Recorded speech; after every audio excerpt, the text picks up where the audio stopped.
आप सुधरने को तैयार हो जाएं, आप में तुरंत उम्मीद जग जाएगी कि दुनिया भी सुधरेगी। कोई आपको मिले और कहे इस दुनिया में कुछ नहीं हो सकता, तो साफ समझ लेना कि वो ये कह रहा है कि मेरा कुछ नहीं हो सकता। कोई मिले और कहे कि मेरी बीवी सुधरने से रही, तो साफ समझ लेना कि वो कह रहा है मैं सुधरने से रहा। जो सुधरने लगेगा उसको तत्काल दिख जाएगा कि सब सुधर सकते हैं, सबको सुधरना चाहिए, सब सुधरने को आतुर हैं। निर्मलता का, निर्दोषता का स्वाद ऐसा होता है कि फिर वो स्वाद तुम सब में बांटना चाहते हो। तुमसे ये बर्दाश्त ही नहीं होगा कि तुम तो निर्मल हो गए और बाकी सब मलिन रहे। तो तत्काल तुम में उम्मीद जग जाएगी। उम्मीद से आगे श्रद्धा।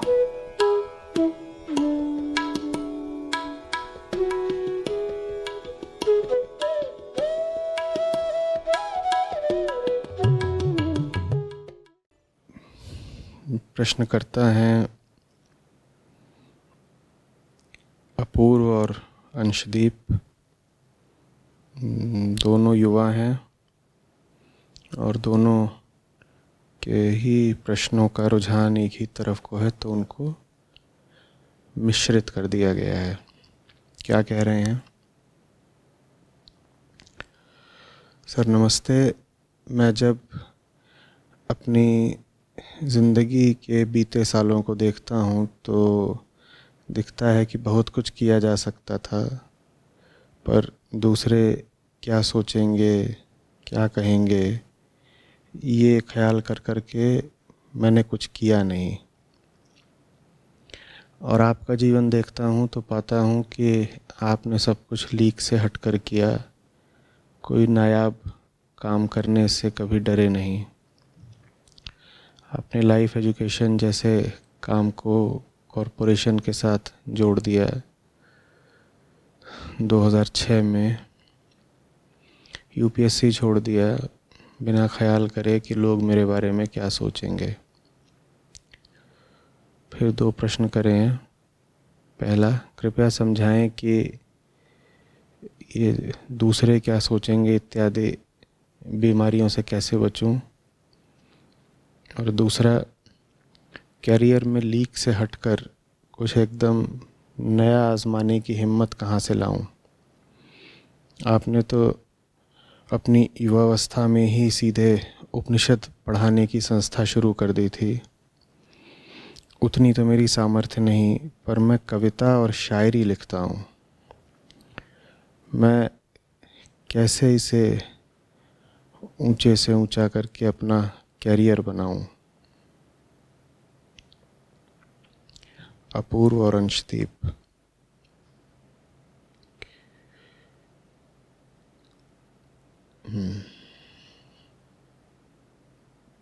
तो 2 बातें पूछी हैं। दूसरे सोचेंगे क्या, इस बीमारी से कैसे बचूं, और कैरियर में कुछ एकदम अलग करने की हिम्मत कहाँ से लाऊं। देखो, कुछ बिल्कुल ज़मीनी बातें हैं जिन्हें तुम जानते हो। मैं बस उनकी ओर तुम्हारा ध्यान आकृष्ट करूँगा। जब किसी का भला करने जा रहे होते हो तो क्या ये ख्याल करते हो कि वो क्या सोचेगा? जब किसी का भला करने जा रहे होते हो तब भी क्या घबराते हो कि अरे वो क्या सोचेगा, मैं उसका भला करने जा रहा हूँ? दूसरी बात, जब किसी के मानसिक स्तर से ऊपर उठकर तुम कोई काम करते हो, साधारण औसत मानसिक स्तर से ऊपर उठकर, तो क्या ख्याल करते हो कि सामने वाला व्यक्ति क्या सोचेगा? उदाहरण के लिए, बच्चों के बीच तुम बैठकर कुछ कर रहे हो जो बच्चों की समझ में बिल्कुल नहीं आ रहा। हो सकता है जो तुम कर रहे हो वो बच्चों के लिए कुछ अजूबा सा हो, बच्चों के लिए कोई मजाक की बात हो।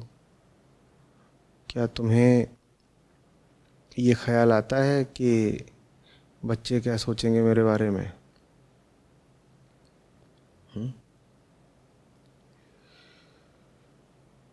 तीसरी बात,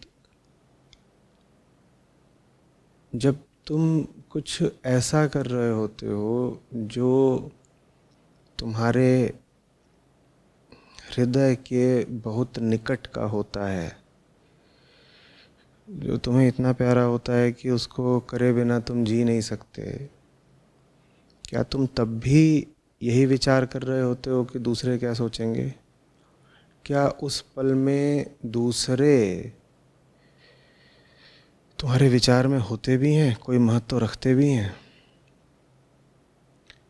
तो ये तीन बातें मैंने कही, इन तीनों बातों को एक साथ समझिए।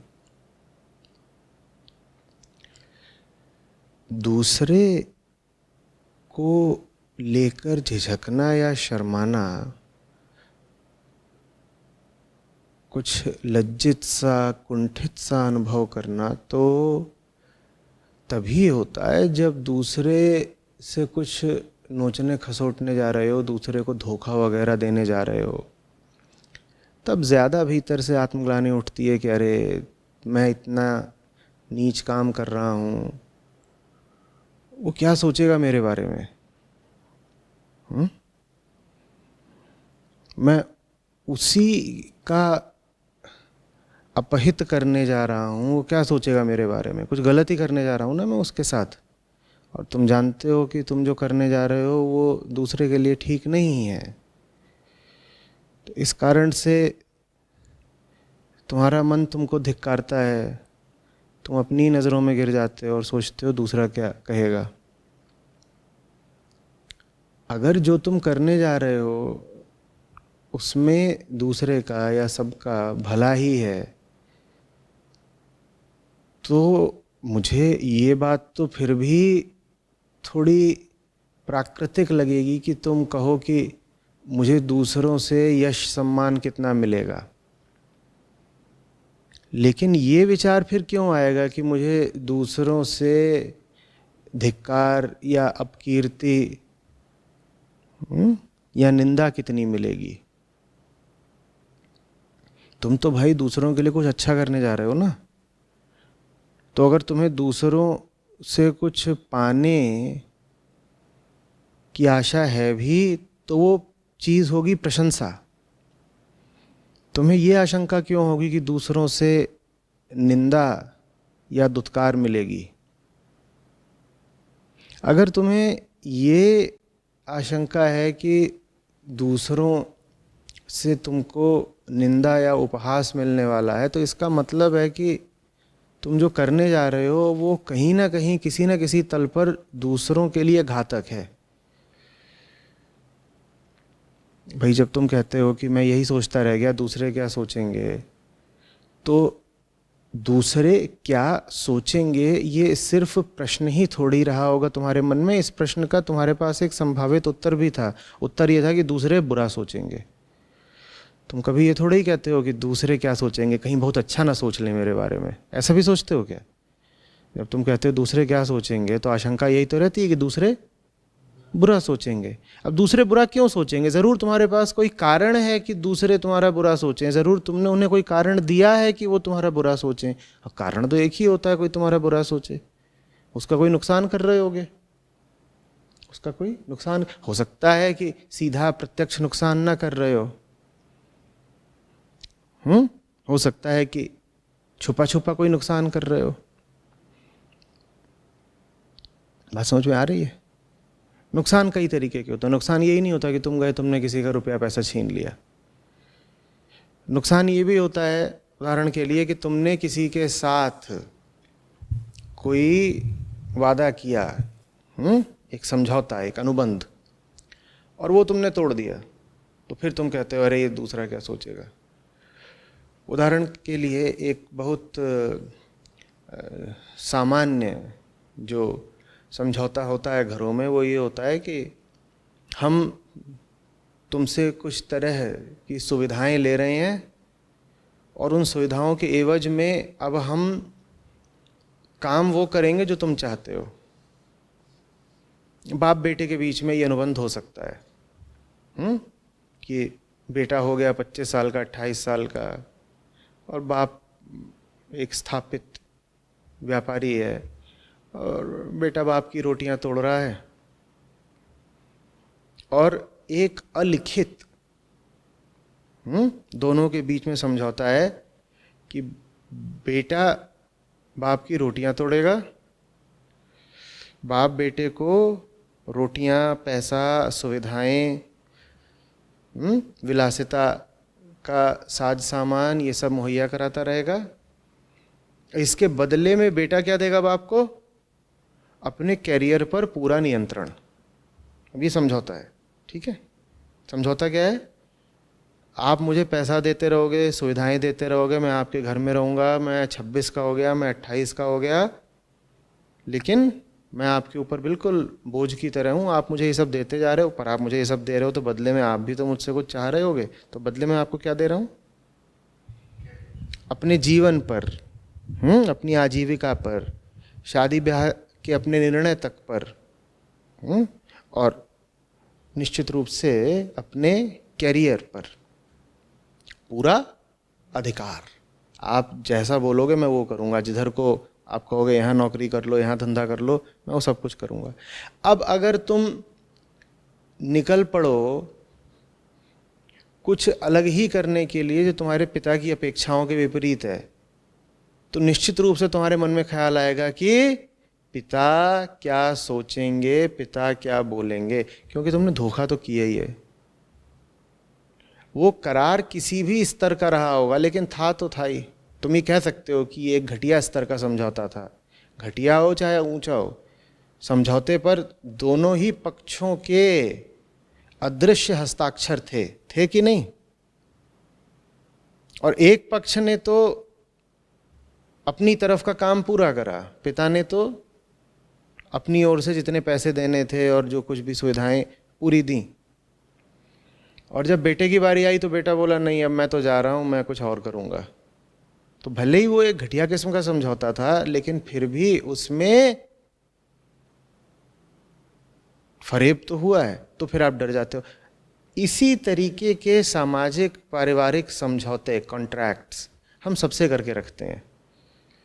ये हम सिर्फ पिता से नहीं करके रखते, ये हम दोस्तों से भी करके रखते हैं, रिश्तेदारों से भी करके रखते हैं, जो हमारे इर्द गिर्द व्यापक समाज है उससे भी हम करके रखते हैं। समझो बात को। देखो एक बात समझिए ना, जिससे तुम्हारा कोई लेना देना ना हो, जिससे तुम्हारा कोई लेना देना ना हो, उसके मत की तुम एक रत्ती परवाह नहीं करोगे। जिससे तुम्हें कोई अपेक्षा ना हो, जिससे तुम्हारा कोई रिश्ता ना हो, वो तुम्हारे बारे में क्या सोचता है, क्या कहता है, इसकी तुम्हें कोई फिक्र होगी ही नहीं। तुम्हें अगर बहुत फिक्र होती है कि लोग क्या कहेंगे, इसका मतलब ये है कि जिन लोगों के कहने की तुमको इतनी चिंता हो रही है, उन लोगों से तुमने कुछ ले रखा है, और बदले में तुमने उन्हें, जानते हो दे क्या रखा है? क्या दे रखा है उन्हें बदले में? अपने जीवन पर अधिकार। तुमने उन्हें अपनी मुक्ति की बागडोर दे रखी है। ये हमने सभी के साथ कर रखा होता है। वो तो एक छोटा सा उदाहरण था बाप बेटे का जो लिया मैंने, अन्यथा ये हम करते सभी के साथ है। उदाहरण के लिए, तुम मुझे सम्माननीय कहोगे, ये हमारा आपसी समझौता है। तुम मुझे कहोगे कि मैं सम्माननीय हूं, और बदले में मैं तुम्हें वैसा ही आचरण दिखाऊंगा जैसी तुम्हारी उम्मीद है। ये आपसी समझौता है। मैं आचरण वैसा करूंगा जैसी तुम्हारी उम्मीद है मुझसे, और बदले में मैं तुम्हें जब भी मिलूंगा तुम मुझे नमस्कार करोगे और अपने आसपास के लोगों से ही बोलोगे कि ये फलाने साहब, ये तो बढ़िया आदमी है, इज्जतदार आदमी है। अब तुम किसी से इज्जत तो लिए जा रहे हो, लेकिन पीछे से काम तुम वो कर ही नहीं रहे जिसकी वो तुमसे उम्मीद करता है। तुम अपनी मुक्ति में, स्वच्छंदता में, स्वेच्छा में अपने अनुसार कुछ कर रहे हो, भले ही इस कारण ऐसा कर रहे हो कि तुम में कुछ आध्यात्मिक पर लग गए हैं। वजह जो भी हो सकता है कि उस व्यक्ति से अनुबंध में तुमसे जिस स्तर का आचरण अपेक्षित हो, तुम उससे ऊपर के स्तर का आचरण दर्शा रहे हो, लेकिन तुमने उससे ऊपर के स्तर का भी आचरण दर्शाया तो करार तो तोड़ दिया ना। आप समझ रहे हैं बात को? आपका मेरा करार है कि आप मुझे कहेंगे कि मैं बहुत आदरणीय हूं और बदले में मैं जो आचरण करूंगा इस तल का करूंगा, और ये तल आपकी अपेक्षाओं पर बिल्कुल सही बैठता है। आप चाहते हो कि मैं ऐसा आचरण करूं, आपके अनुसार यही आचरण सही है, यही आचरण सम्मान के काबिल है, तो मैं इस तल का आचरण करूं और आप मुझे क्या देते रहेंगे? सम्मान। अब मुझ में ज़रा आध्यात्मिक प्रकाश आ गया कहीं से दुर्घटनावश, और मैं आचरण दिखाने लग गया इस तल का। आप कहने को तो इस तल का आचरण ऊंचा है पिछले तल से, लेकिन फिर भी मैंने समझौता तो तोड़ दिया ना, समझौता तो तोड़ दिया। तो अब लगेगा कि अरे क्या बताऊं, क्या कहेगा, क्या कहेगा। तो हम ऊंचा आचरण भी जो करेंगे छुपा छुपा के करेंगे। फिर लोग अपने ऐब और फरेब छुपाते हैं, हम अपनी अच्छाइयां छुपाएंगे। लोग अपराधी अनुभव करते हैं जब उनमें कोई दोष होता है, तुम अपराधी अनुभव करोगे क्योंकि तुम निर्दोष होते जा रहे हो। हम सोचते हैं कि किसी के भीतर अपराध भाव तब जागता है जब वो गिर जाता है। ऐसा नहीं है साहब। जिन लोगों के साथ आपने ये सामाजिक स्तर का करार कर रखा होता है, उनके सामने आप में अपराध भाव तब जागता है जब आप उठ जाते हैं। मेरी बात को अपने अनुभव की कसौटी पर परखिएगा, आपको बात बिल्कुल सही नजर आएगी। अपने निकटस्थ लोगों से हम सब ने ऐसा करार कर रखा होता है, और अध्यात्म में जहां आप आए नहीं कि आपकी मुश्किलें बढ़ जाती हैं। आप भली भांति जानते हैं कि आप पहले से बेहतर हो रहे हैं, लेकिन जिनके साथ आपका समझौता था उनकी दृष्टि में बात ये नहीं है कि आप बेहतर हो रहे हैं या बदतर हो रहे हैं। उनकी दृष्टि में बात ये है कि आप वैसे क्यों नहीं हैं जैसे आप थे। समझौता तो ये हुआ था ना कि तुम ऐसे रहोगे तो मैं तुम्हें ये सब दूंगा। अब तुमने वो सब ले तो लिया, लेते ही गए जो मैंने तुम्हें दिया, और तुम हो कुछ और गए। ये नहीं चलेगा भाई। तो इसलिए हमारे भीतर ये बड़ी ग्लानि रहती है कि हमने समझौता तोड़ा है। जब आपके भीतर ये ग्लानि उठे तो अपने आप से पूछिएगा, ये समझौता क्या आपने सामने वाले का अहित करने के लिए तोड़ा है? नहीं ना। किसी भी समझौते में मूल बात क्या होती है? दोनों पक्षों के हित की सुरक्षा। ठीक, दो पक्ष हैं जो मिल रहे हैं, व्यवहार कर रहे हैं आपस में, दोनों के हितों की सुरक्षा होनी चाहिए। तो आप अब जैसे हो रहे हो, आप जो काम धंधा करने जा रहे हो, ये जो बातें आप समझ रहे हो, उसके फलस्वरूप सामने वाले का हित बढ़ेगा ही, घटेगा नहीं। ये बात अगर आप याद रखें तो फिर आपके भीतर ग्लानि भाव नहीं आएगा। नहीं तो आएगा, तगड़ा आएगा। और बहुत लोग अध्यात्म को लेकर ही लज्जित रहते हैं। वो कहते हैं कि मैं आध्यात्मिक भले ही हो गया, पर देखो ना वैसा तो नहीं रहा ना जैसा इसके साथ पहले हुआ करता था। और आपको ताना भी यही मारा जाता है।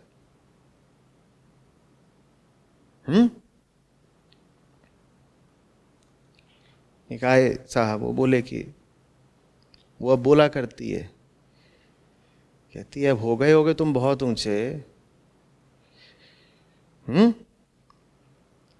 लेकिन पति का स्थान ज्ञानी थोड़ी ले सकता है। मुझे वो लौटा दो जिसके साथ में ब्याही थी। वो कहाँ गया? उसको तो तुमने मार दिया ना, धोखा किया ना मेरे साथ।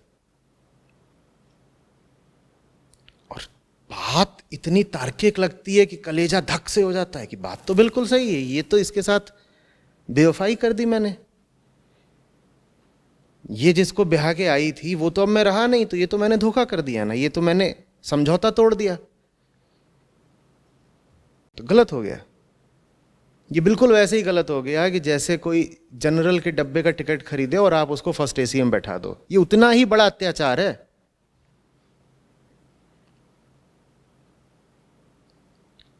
लेकिन साहब आदत तो आदत होती है। अब किसी को अगर गूगल इधर सूंघने की आदत लगी हुई है कि वहीं बैठेंगे और आहा पसीने का शवाब उठ रहा है, और उस भारतीय रेल के ज़बरदस्त शौचालय का इतर उठ रहा है,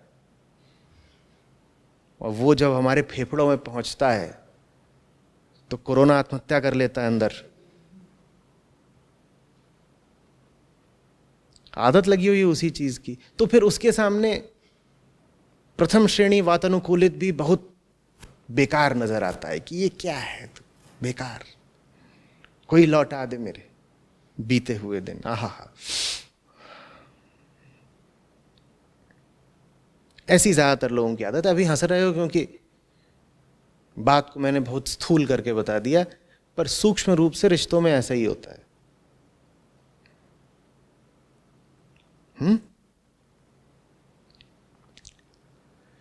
तो हमेशा पूछ लिया करो अपने आप से, मैं जो कर रहा हूं उसमें इनसे कुछ छीन रहा हूं क्या, वास्तव में कुछ छीन रहा हूं क्या? और अगर नहीं छीन रहा तो इनके पास ये हक तो है कि ये टिप्पणी करें मेरी प्रशंसा करने के लिए, पर इनके पास ये अधिकार बिल्कुल नहीं है कि ये मुझे ताना मारे मेरी निंदा करने के लिए। तुम्हें पहली बात तो मेरे बारे में कुछ कहना नहीं चाहिए, और अगर तुम्हें मेरे बारे में कुछ कहना भी है तो तारीफ करो हमारी, और आप हैं तारीफ के काबिल। अगर आप एक सच्ची जिंदगी जीना चाहते हैं, मुक्ति का आपने रास्ता लिया है आजीविका करियर के लिए, तो हक है आपका कि आपको तारीफ मिले। आप प्रशंसा के अधिकारी हैं। चलो तुम्हें प्रशंसा नहीं भी करनी मत करो, कोई बात नहीं, लेकिन हमने ऐसा कुछ नहीं करा है कि तुम निंदा करोगे हमारी, बिल्कुल ऐसा कुछ नहीं करा है। दूसरे को अपनी निंदा करने का हक दे करके आप अपनी आध्यात्मिक उन्नति का रास्ता रोक देते हैं। देखिए, कोई मुंह चला रहा है, उसका मुंह तो आप नहीं रोक सकते। जब मैं कह रहा हूं दूसरे को अपनी निंदा करने का हक ना दो, तो वास्तव में मेरा आशय है कि दूसरे की निंदा को अपने मन पर प्रभाव डालने का हक मत दो, ये आशय है मेरा। वो कर तो सकता ही है, दुनिया में आप क्या कर लोगे किसी को रोक के? अपने मन पर उसका असर मत पड़ने दो। वो बोल रहा है तो बोले, तुम्हें पता होना चाहिए कि अगर वो बोल रहा है तो वो गलत कर रहा है तुम्हारे साथ, तुमने कुछ नहीं गलत किया उसके साथ। तुम क्यों अपनी नजरों में अपराधी बन रहे हो? तुमने कोई अपराध किया ही नहीं, अपराध वो कर रहा है। बात समझ में आ रही है? स्पष्ट हो रही है? तो ये तो पहली बात हुई। दूसरी, मैंने कहा कि अगर बच्चे हों कुछ और तुम कुछ कर रहे हो और बच्चे तुम पर फब्तियां कसें और ताने मारें, तो तुम्हें कोई अंतर पड़ता है क्या? अगर तुम वाकई आश्वस्त हो कि तुम कैरियर में कोई ऊंची चीज करने जा रहे हो, तो तुमने ये जो चुनाव है वो चेतना के एक ऊंचे स्तर पर करा है ना। चेतना का जो औसत स्तर होता है उस पर तो सभी जानते हैं कि जहां नाक समाये वहीं घुस लो। ये भी मत देखो कि हमें क्या आता है क्या नहीं आता है, कहाँ हमारा दिल लगेगा कहाँ नहीं लगेगा। ये तक मत देखो कि हम जिस इंडस्ट्री में जा रहे हैं उसमें प्रदूषण कितना है, या कि वहाँ जालसाजी फरेब कितना है। कुछ मत देखो, जहाँ पैसा मिलता हो वहीं घुस लो। ये चेतना का औसत स्तर होता है, ठीक है।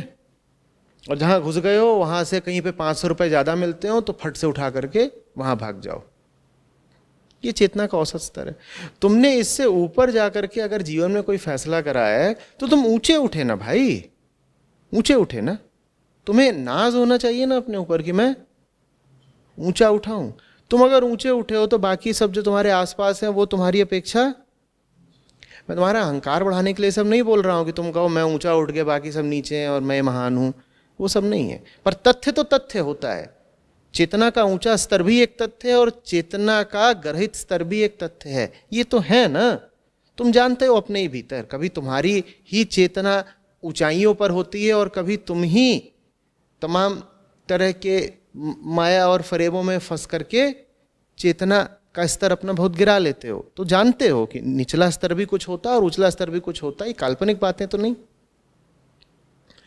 तो तुम ऊंचे स्तर पे बैठे हो, तुम्हारे आसपास के लोग नीचे स्तर पे हैं। तुम ये बात अगर समझते हो तो अपने आप को श्रेय दो ना। अपने पर थोड़ा गौरव होना चाहिए, गर्व होना चाहिए। अब वो आसपास जो है तुम्हारे, इसीलिए मैं उनको कह रहा हूं कि वो बच्चे समान है, क्योंकि उनकी चेतना का स्तर नीचा है। अब वो तुम्हें कुछ बोल भी रहे हैं तो तुम अधिक से अधिक हंस सकते हो। जब तक वो कुछ ऐसा बोल रहे हैं जिससे मनोरंजन होता है तो हंस लो। बच्चे मनोरंजक होते हैं। बच्चे अगर तुम पर ताना भी कसें तो कई बार वो बात बड़े हाँ प्रहसन की हो जाती है। आप हंस रहे हो, हाँ हाँ हाँ ठीक है भाई, बच्चा है कुछ बोल गया। लेकिन वो बच्चा ज्यादा उधम मचाए, तुम्हारे ऊपर चढ़े, तुम्हारे कान खींचे, तुम्हारे बाल नोचे, तो लगाओ एक चांटा, भग यहां से। बात समझ में आ रही है? ये थोड़े ही है कि बच्चे ने आकर के बोल दिया है बेवकूफ बेकार, और तुम्हारे भीतर बिल्कुल मंथन शुरू हो गया, भूचाल आ गया और तुम्हें लग रहा है कि कहाँ जाके डूब मरूं। अरे वो बच्चा है, उसे क्या समझ में आ रही है बात। लेकिन शारीरिक रूप से बच्चे तुम्हारे इर्द गिर्द हों और तुम्हारे प्रति बेवकूफ़ी के लांछन लगा रहे हों, व्यर्थ की टिप्पणियां कर रहे हो, तो शायद तुम पर अंतर नहीं पड़ता है, क्योंकि तुम्हें दिखाई पड़ता है शारीरिक रूप से कि वो हैं तो छोटे छोटे बच्चे, शरीर छोटा है उनका, शरीर छोटा है उनका, तो इसलिए तुम उनकी बात को नज़रअंदाज कर देते हो ना। लेकिन ये बात तुम्हारे लिए बहुत मुश्किल हो जाती है जब कोई 50 साल 60 साल का स्त्री या पुरुष तुम्हारे सामने हो और तुम पर लांछन अभियोग लगा रहा हो। तब तुम्हें दिखाई ही नहीं देता कि उम्र इसकी 50-60 की है, पर दिमाग से तो ये 8 ही 10 साल का है बिल्कुल। इसकी बात का क्या बुरा मानना, बिल्कुल भूल जाते हो। तब तुम कहते हो अरे नहीं ये तो देखो ना, ये अच्छा बढ़िया मस्त मौला 80 किलो का वयस्क है, प्रौढ़ है, बल्कि उम्र में हमसे ज्यादा ही है। और उसने जहां अपनी उम्र दराज आवाज में तुमको 2-4 डायलॉग सुनाए नहीं कि तुम बिल्कुल भीतर से अपने ही प्रति अपमान से भर जाते हो कि अरे रे रे रे, अगर इन्होंने बोल दिया तो फिर तो हम कहीं के नहीं रहे। अध्यात्म के मूलभूत सूत्रों को भुलाने में तो हम सिद्धस्थ हैं। मूलभूत सूत्र होता है कि शरीर नहीं हो तुम, बार बार कहता हूं ना, चेतना हो तुम। और तुम वो चेतना हो जिसकी एकमात्र योग्यता ये है, जिसकी एकमात्र काबिलियत ये है कि वो ऊपर उठ सकती है। उसके अलावा आदमी की कोई काबिलियत नहीं होती। यही जीवन का लक्ष्य है कि चेतना के स्तर को ऊंचे से ऊंचा उठाना है। ठीक, तो आदमी का अगर तुमको मूल्यांकन भी करना है तो उसकी उम्र के हिसाब से करोगे या उसकी चेतना के स्तर के हिसाब से? उम्र तो शरीर की होती है, शरीर तो यूं ही फिजूल है, अभी पैदा हुआ है अभी मर जाएगा, और बीच में सब जितने उसके साथ उल्टे पुल्टे काम होते हैं रोज होते ही रहते हैं।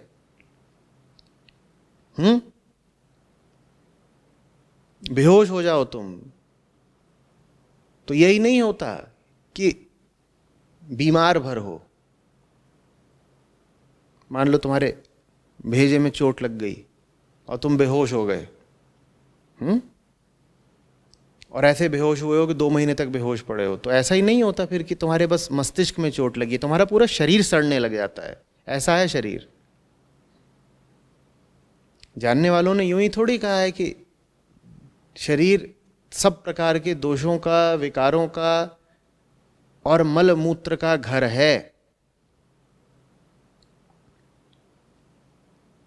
जो लोग बेहोश पड़े होते हैं, जानते हो, उनकी पीठ पर, उनके पिछवाड़े में, उनकी जांघों में, इन सब जगहों पर फफोले घाव हो जाते हैं। और मलमूत्र अपना खुद नहीं साफ कर पाते, दूसरे करते हैं। जब दूसरे करते हैं तो ठीक पता नहीं चलता। इस नाते संक्रमण, इन्फेक्शन का खतरा और बढ़ जाता है, गंदगी हो जाती है। ये तो शरीर है। इस शरीर की तुम उम्र नाप रहे हो और कह रहे हो कि इनकी उम्र 50 की हो गई तो ये आदरणीय हो गए। क्या बेकार की बात है। शरीर की उम्र नहीं, चेतना का स्तर देखो और इससे निर्णय करो कि कौन है जिसकी बात सुननी है, कौन है जिसकी बात नहीं सुननी है। अगर उसकी चेतना का स्तर वैसे ही जैसे 8 साल के बच्चे का, तो तुम क्या उसकी बात को गंभीरता से लेके अपना मन छोटा कर रहे हो, सिर्फ इसलिए क्योंकि वो दिखाई बड़ा बड़ा देता है। अरे देखो ये एक 5 फुट 11 इंच का आदमी खड़ा हुआ है और उस आदमी को मैंने नाम क्या दिया है, ताऊ जी। तो एक तो ताऊ जी की उम्र है 65 की, वजन है 110 और रिश्ते में नाम बहुत बड़ा है, क्या, ताऊ। तो जहां ताऊ ने बोला है छोकरा बेकार निकल गए हो, तहां तुम्हारा मुंह इतना सा हो जाता है कि अरे लोग ने, फिर मुझे लिख के भेजते हो लोग क्या बोलेंगे, लोग क्या कह रहे हैं। वो लोग नहीं, वो ताऊ है। अब मैं तुम्हें विधि बताता हूं। जब ताऊ ये सब बोल रहा हो, ठीक है, तो आंख पे एक लेंस लगाओ जो दृश्यगत वस्तु को बिल्कुल डिमिनिश कर देता हो। डिमिनिशिंग लेंस तो होते ना, मैग्नीफाइंग लेंस, डिमिनिशिंग लेंस। 1/10 आकार में कर दो, ठीक है। ताऊ का कद 180 सेंटीमीटर से घटा के 18 सेंटीमीटर कर दो, क्योंकि ताऊ की चेतना उतनी ही बड़ी है। ताऊ अब कितने आकार का हो गया, 18 सेंटीमीटर का। अब देखो वो ताऊ है। ताऊ का वजन भी 1/10 कर दो, अब वो 11 किलो का है। अब बताओ, अब लग रहा है कि क्या बोलेगा, बोल रहे हैं तो गोद में उठा के उसके मुंह में लॉलीपॉप दे दो।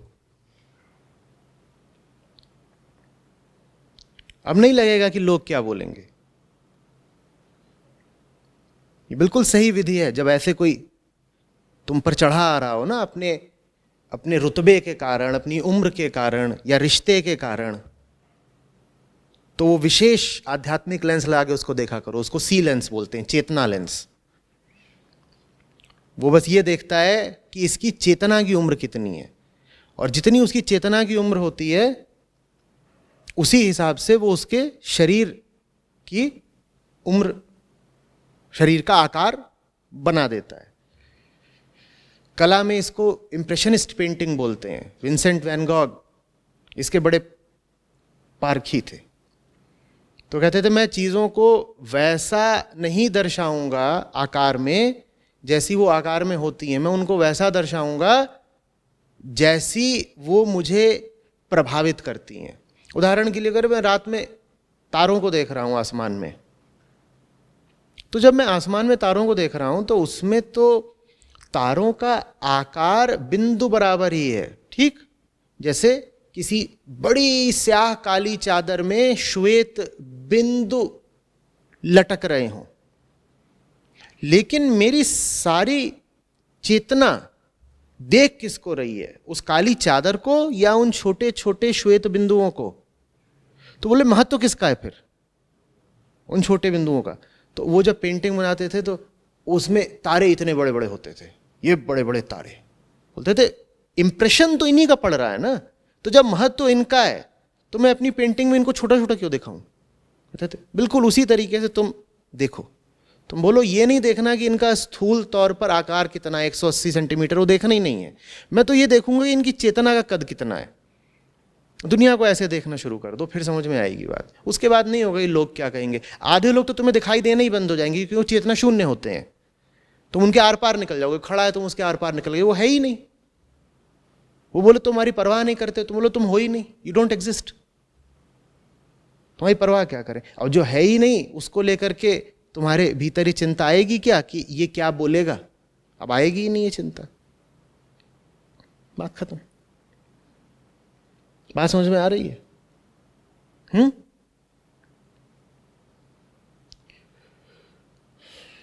कोई वजह है कि देवताओं की विशाल मूर्तियां स्थापित की जाती थी।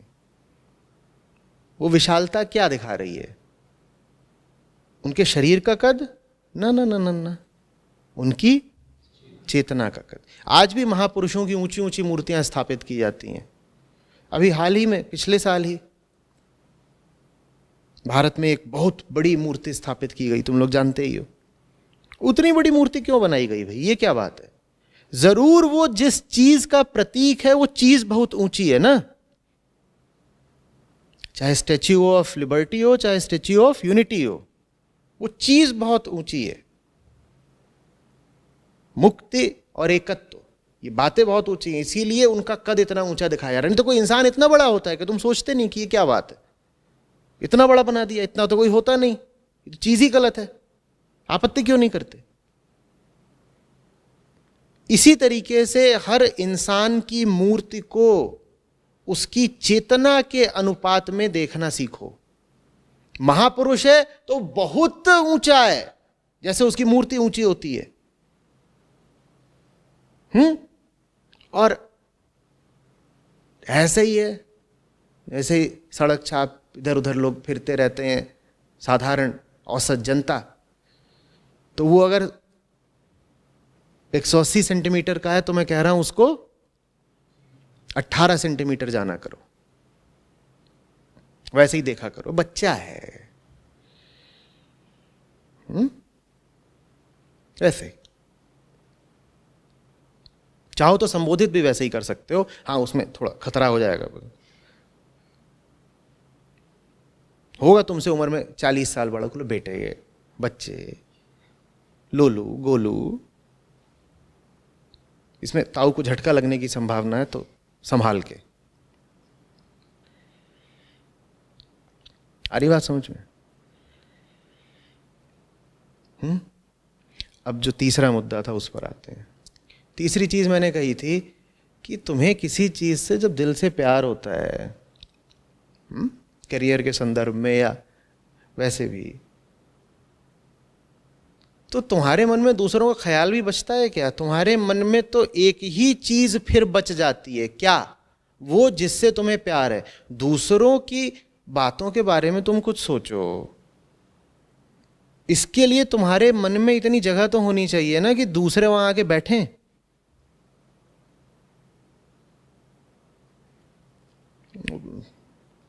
फिर अपना पुराना दोस्त मुझे याद आ गया, वही जिसको निकाल दिया था कॉलेज से, रॉर्क।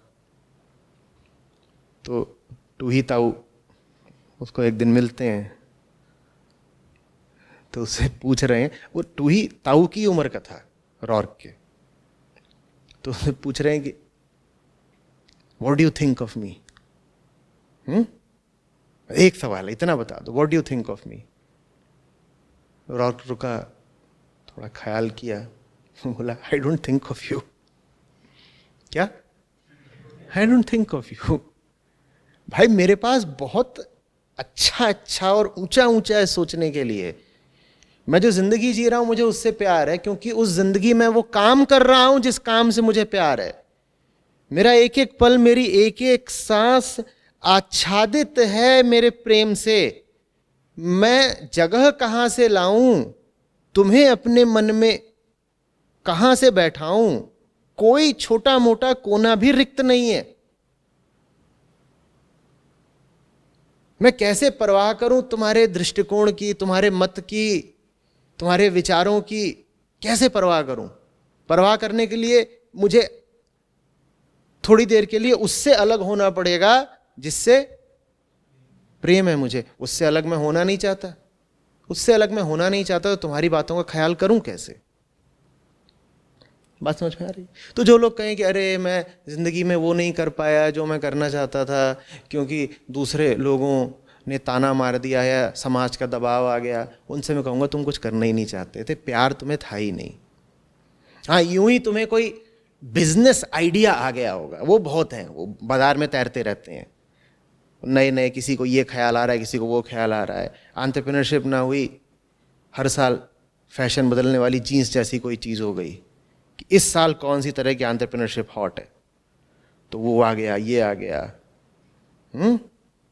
और लड़के जिनका कोई केंद्र नहीं होता, थाली पे लुढ़कते बैंगन, उनको जैसे ही कोई नया आइडिया मिलता है, आइडिया, मैं विचार नहीं कह रहा, ये आइडिया अलग चीज़ होती है, जैसे उन्हें कोई नया आइडिया मिलता है, बिजनेस आइडिया, वो बड़े उत्तेजित हो जाते हैं, कहते हैं देखो ये है नया हॉट बिजनेस एंटरप्रेन्योरशिप आइडिया है, हम भी करते हैं।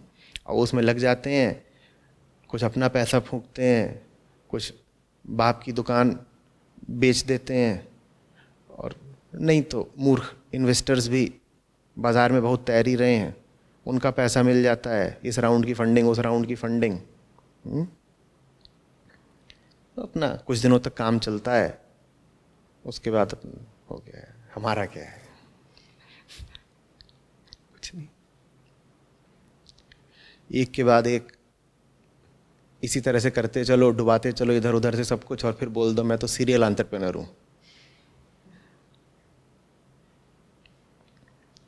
और ऐसा नहीं कि इसमें सफलता मिलनी भी बहुत मुश्किल है। समोसा बाजार में 10 रुपए का बिकता हो, तुम इन्वेस्टर का पैसा लगा करके उसको 4 रुपए में बेचना शुरू कर दो, जल्दी मार्केट शेयर तुम्हारा हो जाएगा। बोलो ये देखो, मुझसे महान व्यापारी कोई हो सकता है? 6 महीने के अंदर अंदर 38% मार्केट शेयर मैंने खींच लिया। वो कैसे खींच लिया? ऐसे ही तो खींच लिया कि लागत आ रही है समोसे की 8 रुपए की, बेच रहे हो 4 रुपए में, तो लोग तो खरीद ही लेंगे। कोई मूर्ख बाजार में बिकने को तैयार हो आधे दाम में, तो कौन नहीं उसको खरीदेगा? ऐसे ही चलता है।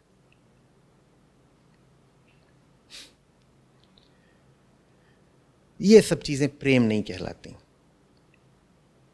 कि जाड़े आ रहे हैं, लोग इस बार समोसा जरूर खाएंगे ज्यादा, तो सैम्स इनकॉर्पोरेटेड,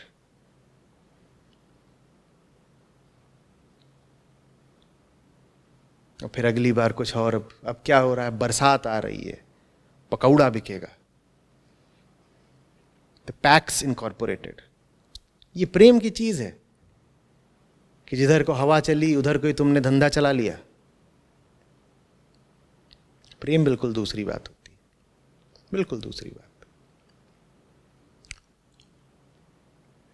जानते हो, प्रेम उतना भी निजी नहीं होता जितना पिछले 10 मिनट की मेरी बातचीत से लग रहा होगा। तुमने कहा है कि आपने सीधे उपनिषद ही पढ़ाने की संस्था शुरू कर दी थी। बड़ा मुश्किल था। अभी कल आप लोगों ने, शिविर के प्रतिभागियों ने सो सेट द सेजेस नाम की एक एक्टिविटी पढ़ी होगी, उसमें साथ में कुछ प्रश्न रहे होंगे, शायद उनको करा होगा। तो तब अद्वैत लाइफ एजुकेशन एकदम नई नई शुरू हुई थी, 1 आध साल हुआ होगा, और उपनिषदों पर आधारित ये पहली एक्टिविटी थी जो मैंने बनाई थी। अब क्यों किसी को समझ में आए, जिन शिक्षकों को जा कर के ये करानी थी क्लासरूम में, उन्हें ही नहीं समझ में आ रही थी, तो क्लासरूम में कैसे कराएं। लेकिन मुझे प्यार सा हो गया था उपनिषदों से, और मुझे ये पता था कि जो बात मुझे अनुभव हो रही है उपनिषदों को लेकर, वो अनुभव तो सबको होगी, बस श्रम की और समय की बात है। ये चीज़ इतनी अच्छी है कि ये सबको अच्छी लगेगी, बस थोड़ी मेहनत करनी पड़ेगी, थोड़ा ताकत, थोड़ा जुगाड़ लगाना पड़ेगा। तो वो जो प्रेम था मेरा इस काम के प्रति, वो निजी होकर भी निजी नहीं था। क्योंकि जब प्रेम बहुत गहराता है ना, तो उसमें स्वार्थ तो बचता ही नहीं है। जब स्वार्थ नहीं बचता तो फिर वो प्रेम पारमार्थिक हो जाता है। आप कहने लग जाते हो मैं जो कर रहा हूं, जब वो चीज़ अच्छी है तो सिर्फ मेरे लिए ही थोड़ी अच्छी है, सबके लिए अच्छी है। जो चीज़ सिर्फ मेरे लिए अच्छी हो वो तो मेरा स्वार्थ कहलाएगी, है ना। जो चीज़ सिर्फ मेरे लिए अच्छी हो वो तो मेरा स्वार्थ कहलाएगी। पर ये चीज़ इतनी अच्छी है, इतनी अच्छी है कि सिर्फ मेरे लिए नहीं अच्छी है। कोई छोटी सी चीज़ होती तो सिर्फ मेरे लिए अच्छी होती। एक समोसा मिल गया, वो सिर्फ मेरे लिए अच्छा है क्योंकि मैंने खा लिया तो किसी और को नहीं मिलेगा। और हो सकता है समोसे में मुझे स्वाद आता हो, किसी और को ना भी आता हो। पर ये जो मुझे मिल रहा है बहुत बड़ा है, और ये मेरे मन के उस केंद्र को आकर्षित करता है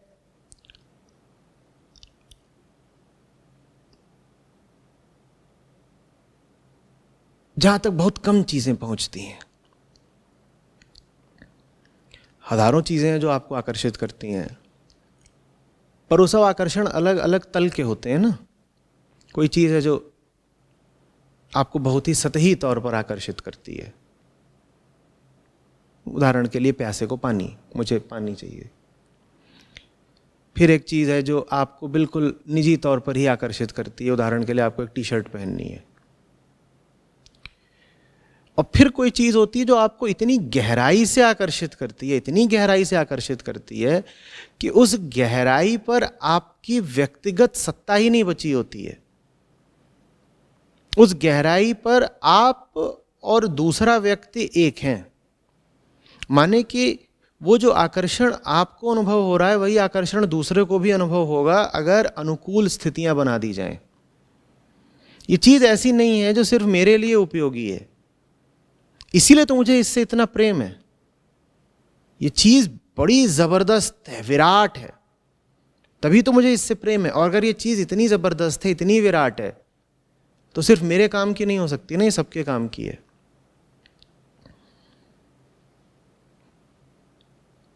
सबके काम की है, तो क्या फर्क पड़ता है कि लोग क्या कहेंगे।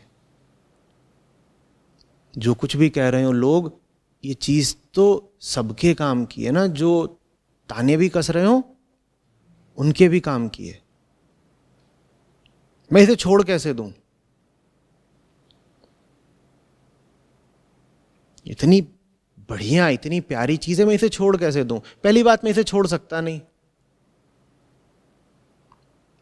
दूसरी बात, मैं आश्वस्त हूं कि ये चीज इतनी अच्छी है कि सब इसे पसंद करेंगे ही करेंगे।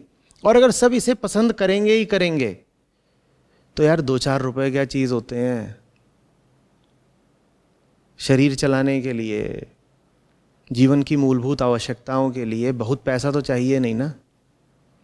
अगर ये चीज इतनी अच्छी है कि सब इसे पसंद करेंगे ही करेंगे, तो क्या इस चीज को पाकर वो 2-4 रुपए भी नहीं दे देंगे?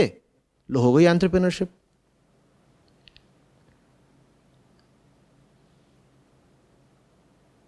हो गई कि नहीं हो गई? हमारी न मांगे बहुत ज्यादा है, ना जरूरतें बहुत ज्यादा हैं। मांगे जरूरतें क्यों नहीं ज्यादा हैं? क्योंकि साहब हम प्रेम में हैं, हमें तो कुछ ऐसा मिल गया है जिसने हमको पूरा ही पूरा भीतर से भर दिया है। अंदर से एकदम हरे हैं, एकदम लबालब भरे हैं। तो जब इतने भरे हैं तो हमारे पास और कोई जरूरत बची कहां है? जरूरत के लिए भी तो जगह चाहिए ना भीतर। हम तो भीतर से छलछला रहे हैं बिल्कुल, तो जरूरत के लिए भी जगह बची नहीं है। हाँ, रहा शरीर और रही कुछ व्यवहारिक आवश्यकताएं, उनके लिए कुछ पैसा चाहिए होता है निश्चित रूप से। वो पैसा तो तुम मुझे दे ही दोगे, क्योंकि बच्चू मैं तुमको ना ऐसी चीज ला रहा हूं बताने कि जो मजा मुझे आया है वही तुम्हें भी आ ही जाएगा। जब मजा आ ही जाएगा दे देना कुछ, और नहीं भी दोगे तो मुझे इसी बात में मजा आ जाएगा कि तुम्हें मजा आया। इस बात में क्या कम मजा है? जिन्होंने प्रेम किया वो ये जानते हैं, अपने मजे से ज्यादा मजा आता है दूसरे का मजा देख के। आता है कि नहीं? तो क्या मजा आया। इधर उधर भाग रहे थे, मैंने पकड़ के बैठाया, मैंने कहा यहां बैठ जा, ईशावास्य है। बोले ईशावास्य बेकार, क्या ये वो, इधर उधर जा रहा हूं मैं। तनक थिनथैया का गाना सुनने लेटेस्ट आया है, आहा क्या मादक आवाज में गाती है। ना तो थम जा, एक गीत इधर भी है। अब वो बेमन से बैठ गया, लेकिन जैसे जैसे समझता गया वैसे वैसे उसके चेहरे का रंग, आंखों की चमक ही बदलती गई।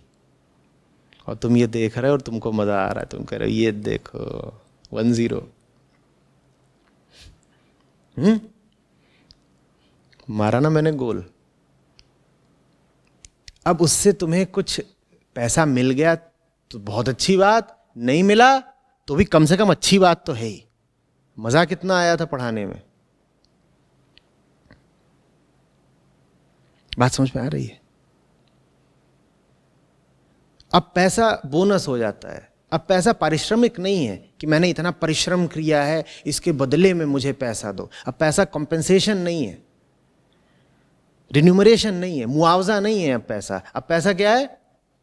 बोनस, कि मजा तो मिल ही गया है, हमने काम करा उसमें हमको मजा तो मिल ही गया। अब अगर पैसा मिल गया तो पैसा कहलाएगा बोनस।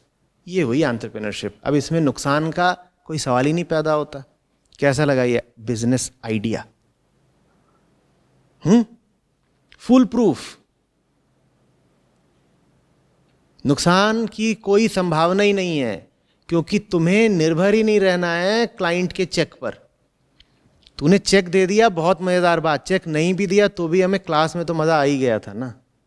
वो मजा तू कैसे छीन लेगा हमसे? चेक तू रोक सकता है, मजा तो नहीं रोक सकता ना।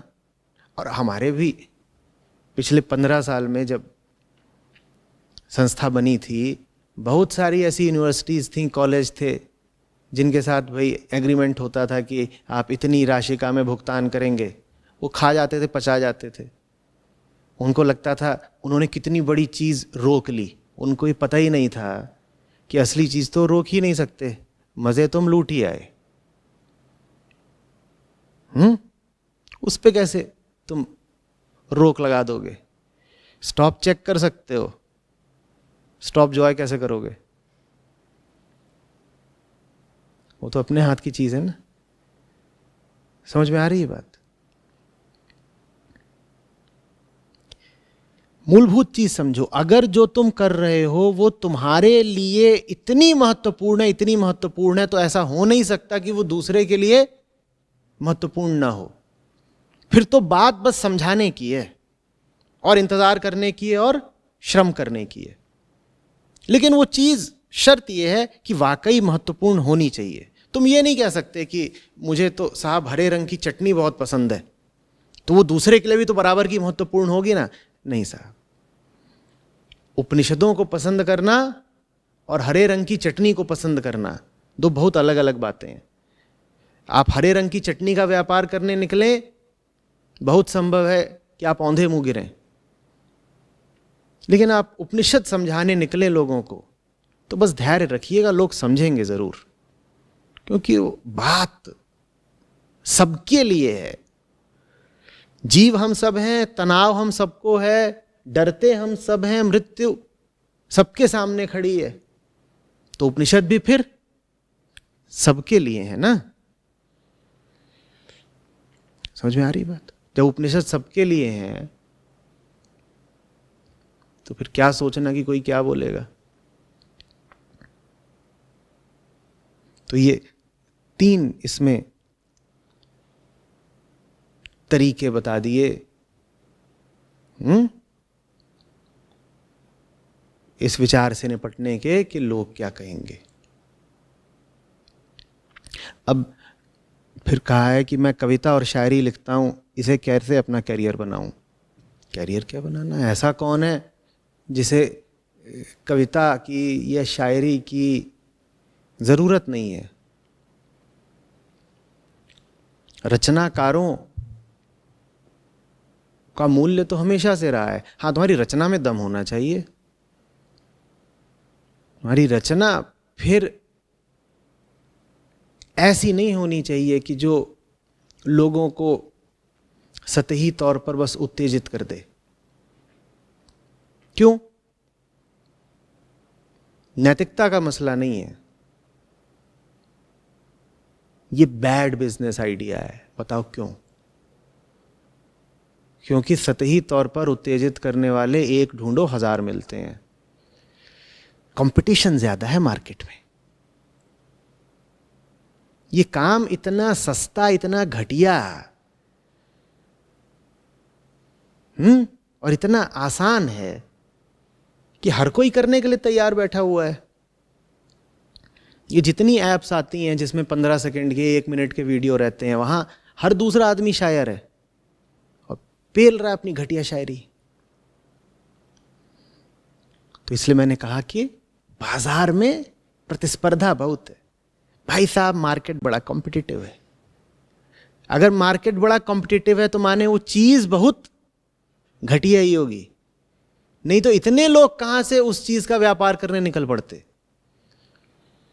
जितनी ऊंची चीज होती है उसके विक्रेता तो उतने ही विरल और कम होते जाते हैं ना।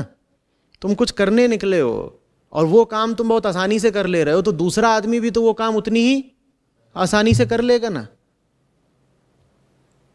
तो शायरी फिर वो लिखो जो जरा कमाल की शायरी हो। और दुनिया में हर आदमी को शायरी की जरूरत है। ऋषि भी कवि ही तो होते हैं। अभी ईशावास्य उपनिषद का उल्लेख किया हमने, उसमें तो ऋषियों को कवि के नाम से संबोधित ही किया गया है। कहो ना कुछ ऐसा जो आदमी की जड़ें हिला दे, लेकिन साथ ही साथ उसे उसकी जमीन से मिला दे। लिखो तो, बोलो तो। और फिर मजेदार बात यह होगी कि कोई तुम्हारी बात फिर सुन ले और दाद दे दे, तो वो बस एक बोनस होगा, एक अतिरिक्त लाभ। तुम दूसरे की तालियों और दूसरे की शाबाशी के लिए नहीं जियोगे, नहीं अपनी बात, अपनी कविता या अपना कलाम कहोगे।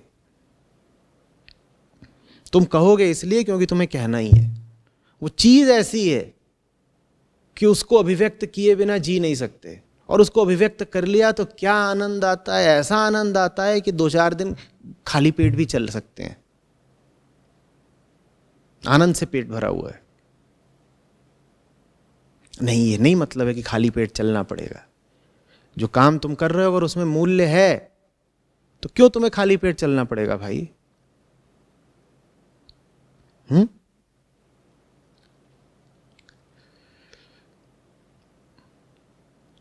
तुम ही खास तौर पर अभागे हो क्या? प्रकृति में आसमान में चिड़िया है, उसके खाने के लिए भी दाना है। जमीन पर चींटी है, उसके खाने के लिए भी दाना है। पेड़ है, पौधे हैं, उनके लिए भी पोषण की व्यवस्था है। और ये वो हैं बेचारे जो अशक्त हैं बिल्कुल। एक छोटा सा कीट पतंगा होता है, वो भी है इसलिए क्योंकि उसके खाने की व्यवस्था है अस्तित्व में, है ना। जो ही चीज पैदा होती है उसके खाने की व्यवस्था पहले ही कर दी गई होती है, नहीं तो पैदा ही नहीं होती। तो तुम ही इतने विशेषतया अभागे हो कि तुम्हें यही ख्याल आता रहता है, हाय कहीं मैं भूखा ना मर जाऊं। और लोगों में ये बड़ा डर होता है, एक दूसरे को जब धमकाना भी होता है तो ऐसे ही बोलते हैं, भूखा मरेगा। तुम बोलो मैं चींटे से भी बदतर हूं, चींटा भी भूखा नहीं मरता। कभी तुमने देखा है कि चींटों में भूखमरी फैली हुई है? वो अपना घूमते रहते हैं, इधर उधर लगे रहते हैं, दिन भर मौज मार रहे हैं, खाने को तो वो भी पा जाते हैं। मैं छोटा था तो उनको रिक्शा बोला करता, तो पीछे से उनकी ऐसे पूंछ उठी रहती थी, जैसे रिक्शा होता है ना। कहता था ये लाइन लगा के जाते रहते हैं, जैसे स्कूल छुट्टी के बाद रिक्शे निकलते थे लाइन से, तो वैसे ही मैं उनको देखता था। कहता था इनकी स्कूल की छुट्टी हुई है, लाइन से जा रहे हैं कहीं। उनकी भी व्यवस्था है भाई।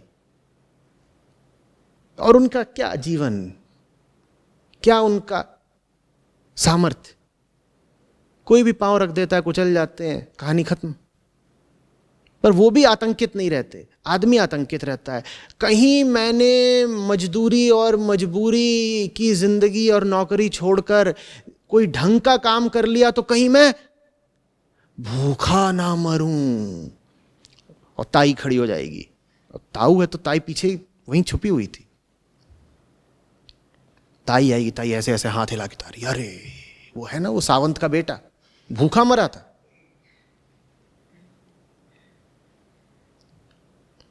नहीं मरोगे भूखे भाई।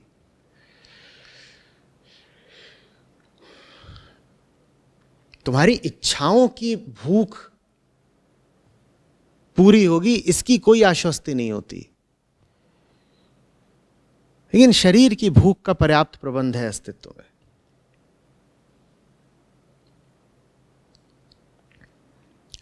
बढ़िया काम करो, लग के करो, बिंदास करो, बेफिक्र होके करो।